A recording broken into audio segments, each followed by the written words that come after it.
સારી સમજણ હોય, સમજણમાં એવું હોય પાછું સારી હોય ને મોળી હોય. સારી સમજણ હોય તો બહુ વાંધો ન આવે, મોળી સમજણ હોય, સારી સમજણવાળો માણા હોય ને એટલે તમારે એને સાચવવો જ ન પડે. જોજો, અને મોળી સમજણવાળો માણા હોય ને તમારે સાચવા જ કરવો પડે. તમારે લગ્ન પ્રસંગમાં, ઘરે વ્યવહાર પ્રસંગમાં જો સારી સમજણવાળા બધા માણ આવે ને તો બહુ માલિકને ટેન્શન ન રહે ગરધણીને.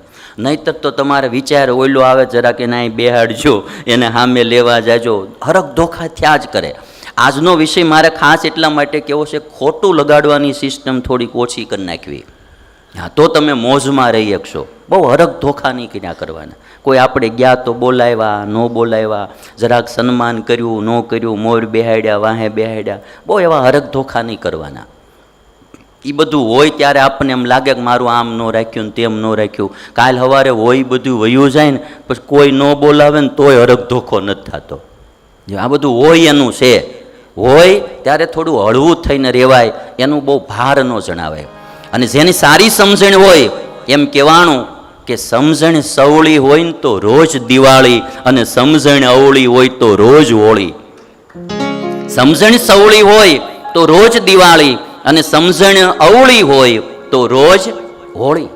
એ બહુ પાકો નિયમ છે. પરિવાર હોય, સમાજ હોય, કુટુંબ હોય, સારી સમજણવાળા માણસો એટલે તમારે માથાકૂટ જ ન રહી.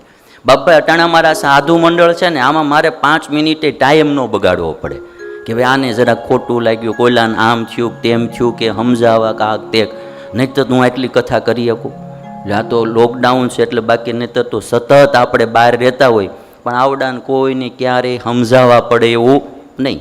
એવું લાગે ત્યારે એકાદ ઝટકી મારી દઈ મહિને, એટલે એ પાછો 1 મહિનો પાવર હાલે એમ. બાકી લાંબુ અંદર અંદર કોઈ દી કાંઈ સમજાવવું પડે એવું નહીં, ખોટું બહુ લાગે એવું નહીં, ધોખો થાય એવું. બાલસ્વામી ભગવાનની દયાથી બધા બહુ આજે સારા બધા સંતો છે એટલે આપણને આનંદ આવે જીવનમાં.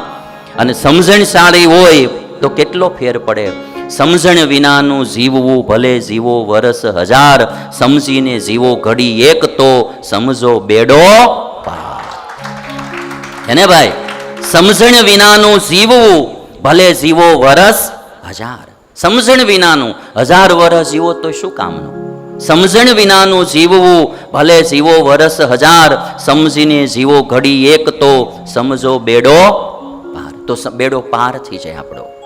અને એટલા માટે મારે ને તમારે થોડી જીવનમાં સમજણ રાખવી. દલપતરામે એક વાત બહુ સરસ કીધી કે સમજુ માણા હોય ને, બુદ્ધિશાળી ને સવળી સમજણ વાળો, એવો શત્રુ પણ હારો અને સમજણ વિનાનો મિત્ર પણ નહીં સારો. આ કવિ દલપતરામની આ પંક્તિ છે. આ હું તમને વચમાં હસાવતા હસાવતા વચમાં કેવી સરસ મજાની લાડુડી ખવડાવી દઉં. હે ભાઈ, ભેલપુરી ખવડાવતા ખવડાવતા વચમાં લાડુડી આવી જાય. એ તમે જો લ્યો, સમજણ સારી સમજણ ને સવળી સમજણ વાળો શત્રુ સારો. એ વિરોધ કરશે ને તોય તમારામાં એમાંય પણ પ્રામાણિકતા હશે, એના વિરોધમાં બી પ્રામાણિકતા હશે.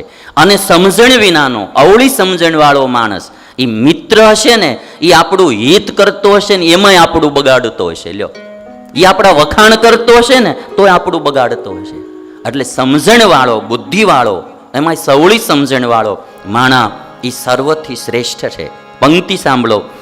શત્રુ તથાપી સમજૂ જ સારો, શત્રુ તથાપી સમજૂ જ સારો, જો મિત્ર તો મૂર્ખ મહા નઠારો, સ્વગેહનો અગ્નિ સમસ્ત બાળે, પાણી પરાયું પણ તાપ ટાળે.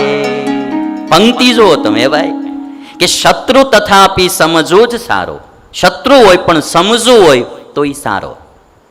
આપણે એવા જોયા, ગાંધીજી હતા ને, એ અંગ્રેજ સરકારનો વિરોધ કરતા, પણ એવું લાગે કે અંગ્રેજ સરકાર આ સમાજના હિતમાં કામ કરી રહી તો એને સપોર્ટ પણ કરતા. આજના જેવી વિરોધી પાર્ટીઓ નહોતી. આજે તો વિરોધ પાર્ટીને, વિરોધ પક્ષને હું ગમી કરતા હોય, એને વિરોધ કરવો એટલે વિરોધ જ કરવો, વિરોધ કરવો એટલે વિરોધ જ કરવો એમ. હવે કુટુંબ નિયોજન મંત્રી જે હતા, કુટુંબ નિયોજક મંત્રી, કે ભાઈ ભારત દેશમાં કુટુંબ નિયોજન થાય, વસ્તી નિયંત્રણમાં રહે, એને ખાતું હોપેલું. એને 15 છોકરા. કુટુંબ નિયોજન મંત્રીને 15 છોકરા. તે કોઈ મીડિયાવાળાએ તો પૂછ્યું કે તમે કુટુંબ નિયોજન મંત્રી છો અને તમારે આ 15 છોકરા તમારે ધ્યાન ન રાખવું જોઈએ? તો એ કે જે દિવસે આવડો આ ઠરાવ પાસ થયો તો ત્યારે હું વિરોધ પક્ષમાં હતો. એ કે જ્યારે આ ઠરાવ પાર્લામેન્ટમાં કુટુંબ નિયોજનનો ઠરાવ પાસ થયો ત્યારે હું વિરોધ પક્ષમાં હતો.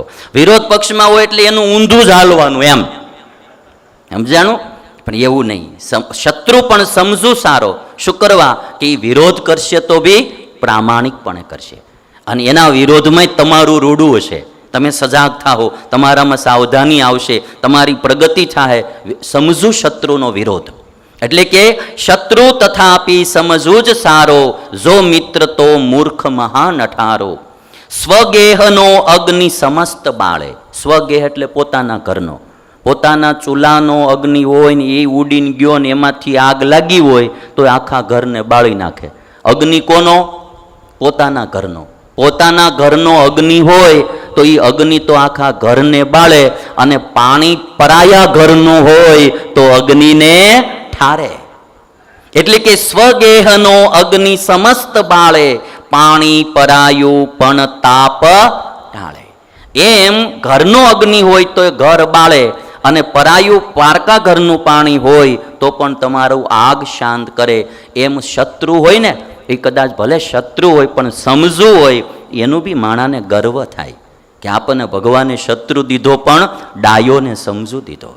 હા બી આટલી વાત કીધી. અને એટલા માટે મારે કહેવું છે, સ્વામિનારાયણ ભગવાન એમ કહેતા કે હવે અમારે સમાધિ પ્રકરણ બંધ કરી અને સમજણરૂપી સમાધિઓ કરાવવી છે કે કોઈ દી માણાને હાચવવો પડે જ નહીં. આવું આપણે બી ઘરમાં પરિવારમાં બધાએ થવું કે ક્યારેય બહુ ખોટા હરખ ધોખા. મેં આજે સમાજમાં જોયું માણસોને હરખ ધોખા બહુ થયા કરે. નાની નાની બાબતમાં દુઃખ લાગ્યા કરે, નાની નાની બાબતમાં ખોટું લાગ્યા કરે, નાની નાની બાબતમાં કોકને આડા આવ્યા કરે, નડ્યા કરે, ખોટી કોમેન્ટો કર્યા કરે, ખોટી કોઈની મશ્કરી ટીકા કર્યા કરે. આ ચીજ સારી નહીં. જેણે મોજમાં રહેવું હોય, હસતું રહેવું હોય, એને પોઝિટિવ થિંકિંગ રાખવું, બધાનું સારું જોવું. કાલનો મારો સબ્જેક્ટ આના ઉપર રહે, ગુણ અવગુણ. હા, ગુણગ્રાહી થાવો, સુખી થાવો. કાલના સબ્જેક્ટનું નામ રહેશે ગુણગ્રાહી થાવો અને સુખી થાવો. સુખી થવું હોય તો ગુણગ્રાહી થવું. એની વિશે આપણે કાલે આવતીકાલે વાતો કરશું. મજા આવશે તમને. અને જો તમને કાલના સબ્જેક્ટની વાત જીવનમાં ઉતરી ગઈ, હા હા હા, તો તમે જો પછી મોજે દરિયા. હો ભાઈ, હા, મોજે દરિયા. રોજ મોજ આવ્યા કરે. દ્રષ્ટિ ખાલી બદલવાની, બીજું કંઈ કરવાની જરૂર જ નહીં. એવા એવા ઉદાહરણો શાસ્ત્રોને આપણે જોશું, એમ લાગે ખાલી દ્રષ્ટિ બદલે માણસ કેવો સુખી થઈ જાય. એટલે સમજણરૂપી સમાધિ કરાવી એવું સ્વામિનારાયણ ભગવાને કીધું. એટલે આપણે એમ કહેવાય